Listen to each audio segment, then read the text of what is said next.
Things I wish I knew about love in my 20s as a post-divorce relationship coach in my 30s. This is part 3. I wish that I knew that shutting down during conflict doesn't protect you. It only builds walls around you and between you. I used to have more of an avoidant attachment style. My default was to shut down and to run away. I remember this one distinct time where I had this instinct to run. We were having an argument with my ex. In the evening, we had a massive disagreement about something. I had started to do this work and I had mentors who were teaching me about staying open, and my ego was like, I don't fucking want to do that. I want to shut down and run away and say fuck you, and I wanted to go to bed angry.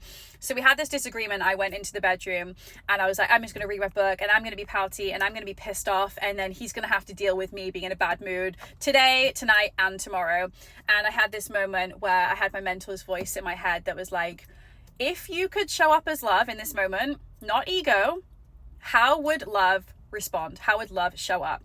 So I tuned in, I tried to put my ego to one side, and I did the opposite of what I usually would do. And I connected with my body, connected with my breath, and thought, what would happen if I went out there and actually showed up as love? Because he's in pain and I'm in pain, and we just have our inner children fighting against one another right now. So I went outside and I gave my partner at the time a big hug and was like, I'm sorry, like, let's talk about this tomorrow, but let's just connect right now.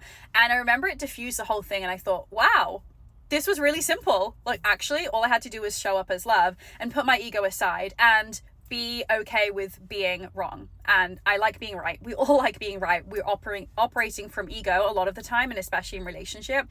And from that moment, everything changed in relationship, and I no longer defaulted to shutting down and closing off my heart and running away, which was my pattern for my whole life. And instead, I was able to remain open, to find safety in my nervous system, even amongst conflict, even amongst those triggers coming up, my wounds being activated. I was able to tune in and say, okay, I know that this isn't my most empowered self, so let me breathe, let me tune in, and let me tap into love, because I have a good connection with my heart and I know what love feels like. And if I were to show up as love in this moment, would I respond in that same way, or is that my ego reacting?